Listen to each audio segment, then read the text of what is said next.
guys, welcome back to the channel. Today I've jumped on rather spontaneously to join in with a VR.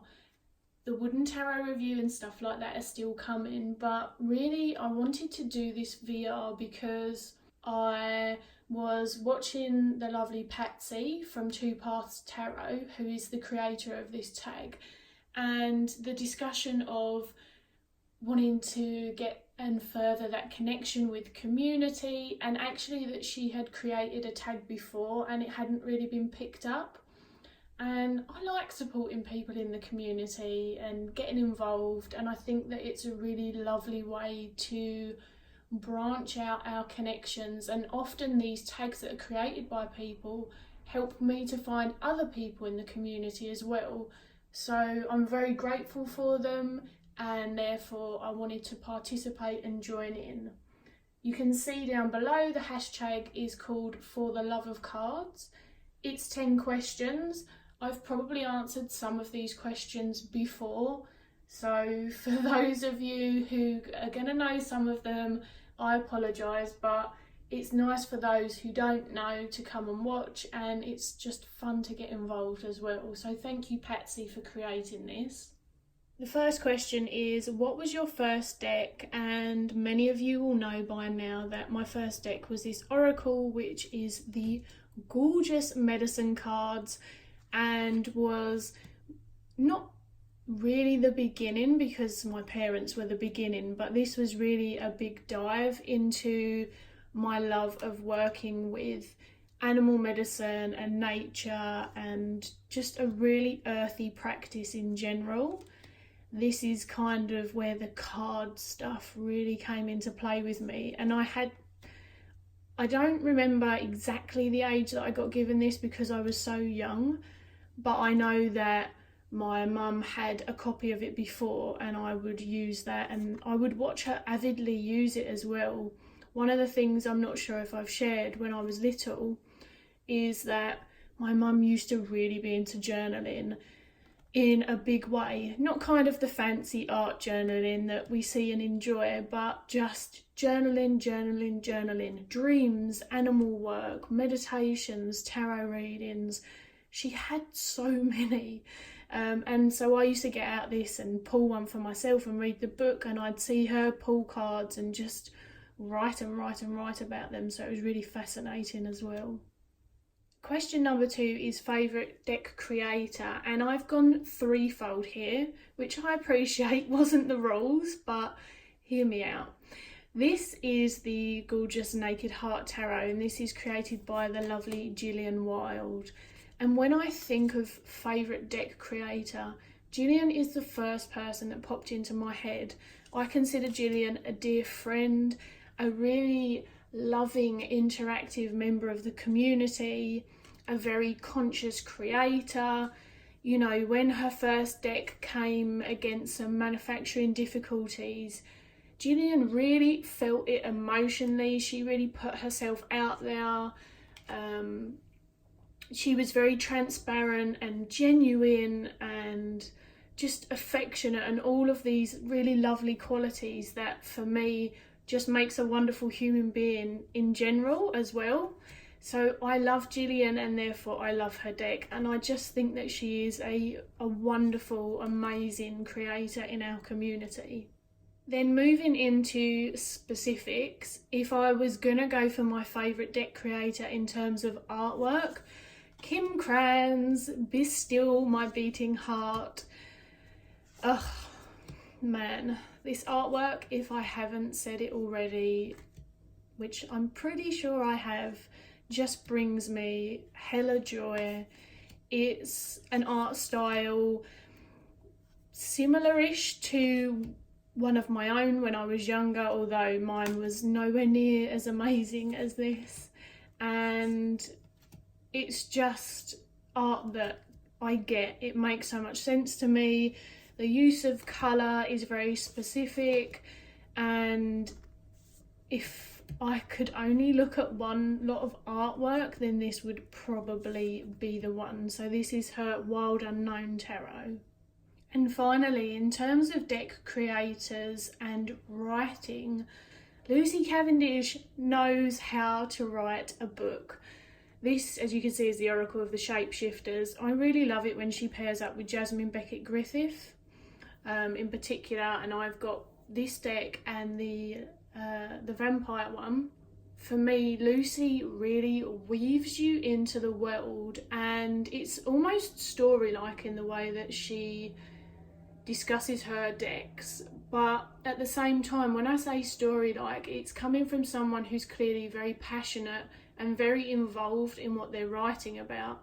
So rather than jumping onto a trend, which unfortunately does feel like it happens occasionally, these creations, again, I go back to that conscious and genuine creations coming from people who are involved with whatever they're writing about.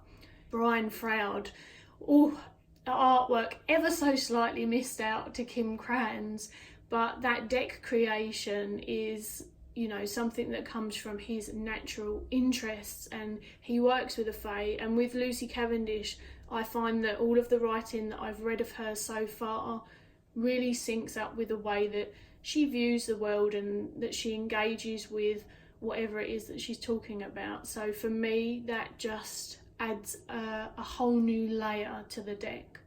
Question 3 is, what is my favourite system, tarot or oracle, etc, etc, etc. At the moment, my systems are predominantly tarot and oracle, although I am planning of sinking into the runes, but at the moment it's tarot and oracle. And if I had to pick, it's a bit of a difficult one for me, because actually I don't necessarily prefer one over the other, because oracles vary so much from deck to deck. However, if you were saying, would I give up my tarot cards or my medicine cards, then I would give up my tarot cards. I can work with animal medicine without the medicine cards, but in terms of the system and the way that that has been interwoven and created, it feels very thorough. It's something that I've had as a big part of my life for a very long time. And tarot is something that has been a big part of my life for pretty much the same amount, although there are periods where I would have had breaks from tarot, but not necessarily my medicine cards. But for me, because I come to tarot from a very psychological standpoint due to my career, I feel like I have been working with the archetypes and doing the healing and exploring shadow and light and all of those avenues and accesses in my career, within my training. And you know, my personal development as a therapist continues every year.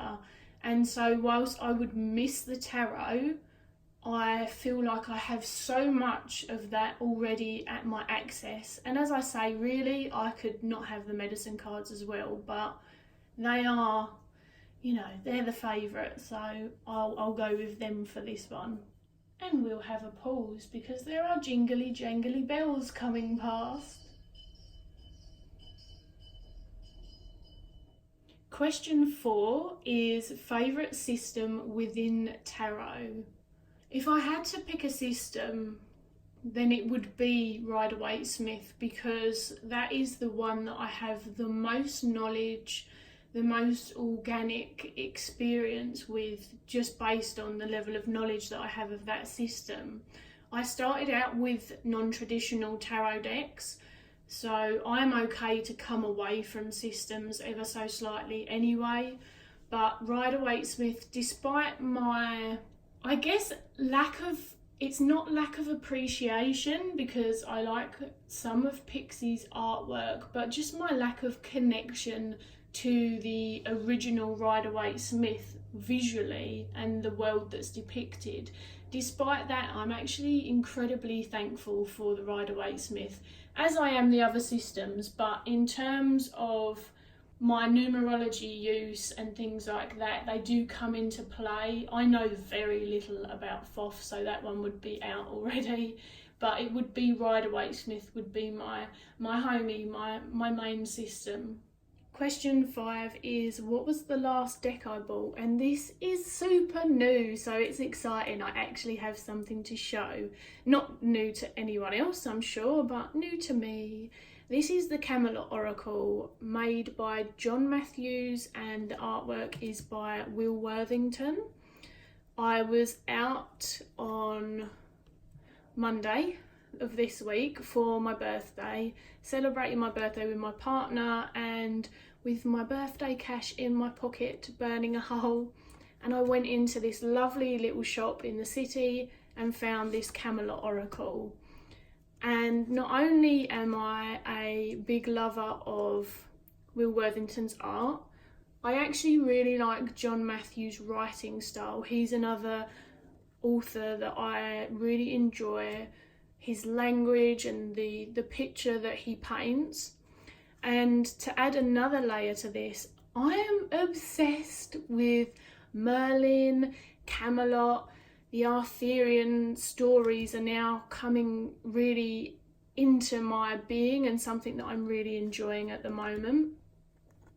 It really started off with Sword in the Stone as a kid, but Sword in the Stone was a massive favourite of mine. I love it. I freaking love Archimedes the owl.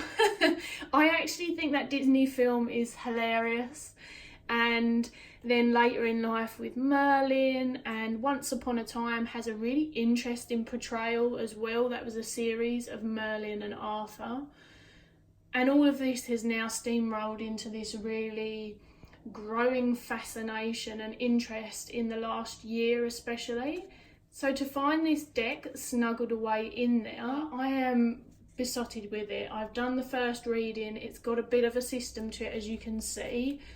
And it's actually really fascinating. I really recommend it if you don't mind something that has a system and works a little bit differently. It's not like a game, it's still very divinatory, or you can still use it very psychologically, but there's just a nice twist to it that gives it something different. Question 6 is, what is your favourite deck right now? And this was easy. The Wooden Tarot has been a big part of my personal readings this year, and I've also been using it a lot on Instagram as one of the 3 options in my pick a card. I'm also planning on doing a review because I did a poll in my community tab and this was the one that sort of won out. And recently on Instagram I did a really quick video just going through the minor arcana on the bones and identifying for people what bones are what, just in the hope that that might be helpful. This deck is such an organic read for me now, and before the connection just didn't happen. I had the study, and then you know when you look at something for so long, when you've studied it, you kind of need to take a break, or at least I did. And I came back to it and very happy to read for people with this other than myself now.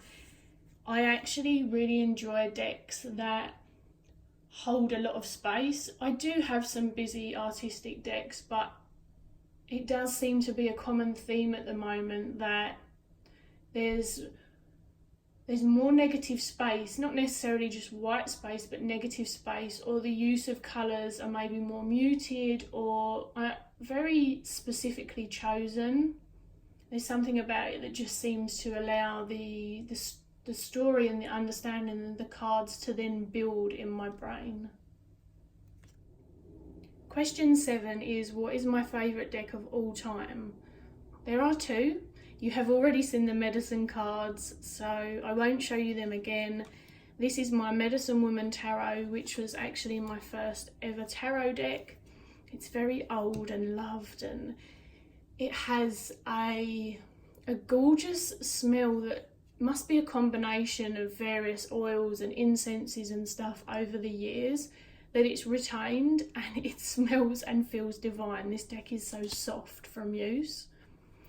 It's not just one of my favourites because it was my first deck. It really weaves a story. It's got such a beautiful artistic narrative to it.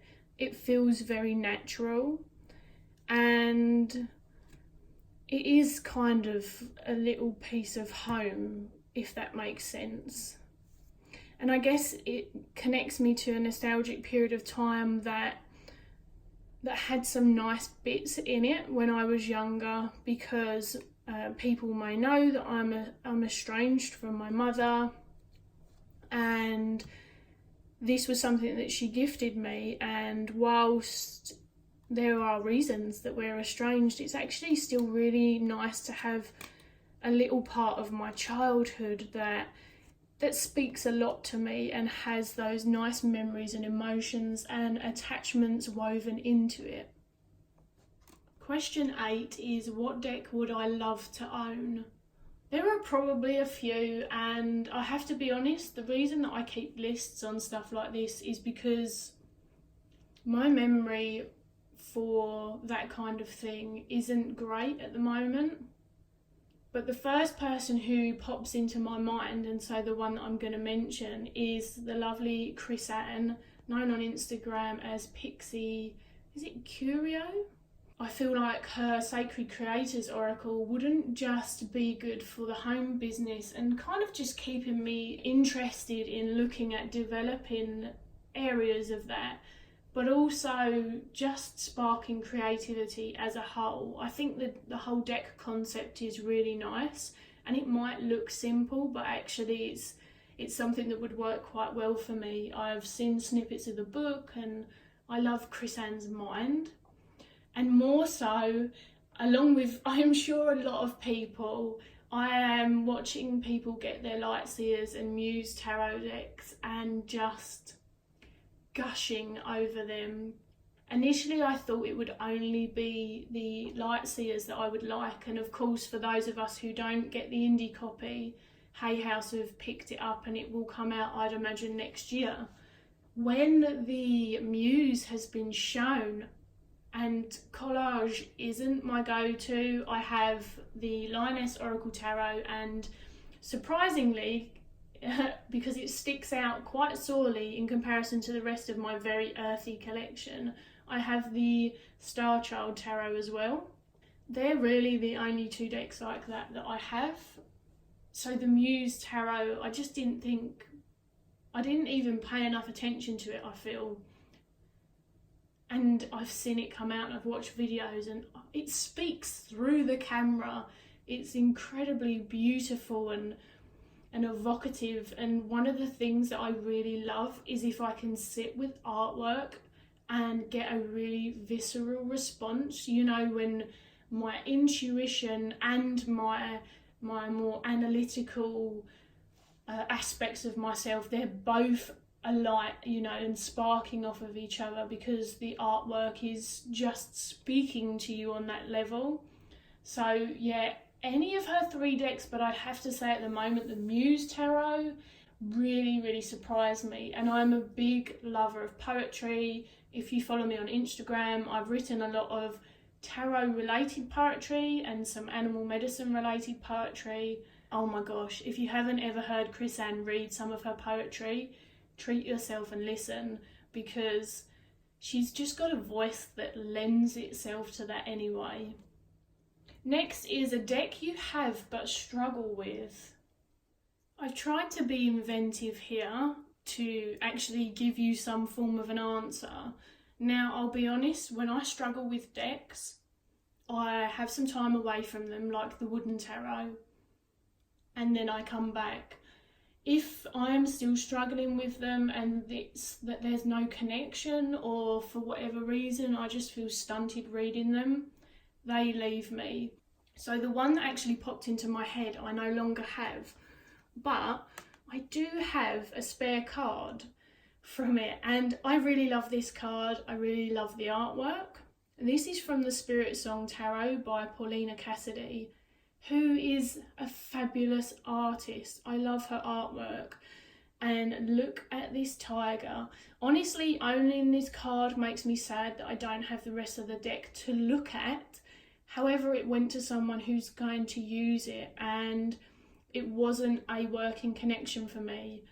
Predominantly, the main selection of my tarot is still very animal and nature based, so it's not that I have difficulty working with that. It actually feels like second nature to me. It's the people decks that I'm more particular about. But this one was a mixture of things. A combination of wishing the artwork was a bit more saturated, the just not connecting always with the animals that were chosen for specific cards, and the fact that I do have a lot of animal decks, so I am fussy about them, it just wasn't a working one for me. In terms of struggling, as I said to you, I do own the Rider-Waite-Smith. This is the Centennial, which I love because these pieces of Pixie's artwork that come, I've actually got them dotted around in little altar spaces. But in terms of just the imagery of this deck and even reading with it, I can read Rider-Waite-Smith, but there's just something about many of the images that it just doesn't open me up in the way that I want to be. And as I say, it's not for a lack of appreciation, it just doesn't work. And then a funny one, because why not? Because it's decks that we struggle with, and actually this deck and me get on fine. For those of you who don't know, and I'm just going to pick up a couple of cards, this is the fabulous Arcane Bullshit Oracle, which my dad and I both went in for on Kickstarter. So he kickstarted it and then he gave me the money to kickstart it because it was a Christmas present. It's awesome, you guys. So you're probably wondering why it's in here. It's in here because now I can't remember exactly. I think it's around 110 cards. I have the tiniest of tiny hands. Honestly, I make every deck look huge. I can't shuffle this deck, and so I have to do it in ridiculous tiny little pieces. And I can shuffle the Star Child borderless. This is freaking huge. And it just, when it said struggle, it's an actual physical struggle. We have no connection problems, it's hilarious. But yeah, the handling is another thing. And finally, to end my rambles on number 10, and this has been a longer video than I anticipated, so sorry. The question is, if you could have a deck tailor-made for you, what would it be or look like? I don't know. You know, artistically, Kim Cran's made my tarot deck dream, the wild unknown. I can't imagine what I feel is missing. However, if I could have a deck tailor-made for me, one of the things, as you know, is I work with animal medicine, and when I say I work with animal medicine, I work with animals. There's not just a certain few, you know, cockroaches, fruit flies. There's a lot of animal decks out there, and don't get me wrong, I love them. There's a lot of freaking awesome animals in them, but there's also a lot of missed genres, I guess. And as someone who appreciates the insect world and who owns reptiles, I also own a giant African land snail. So I would really enjoy a deck that brought those energies into tarot. That would be fun for me. That would, you know, it's been something I've even toyed with myself, but between having no desire to do any kind of drawing anymore for various reasons, and because there's so many fantastic creators already out there. But yeah, if something was being tailor-made for me, I'd like a few more things that maybe aren't necessarily always seen in animal decks from the animal kingdom. A really wide variety, just to spice up my collection.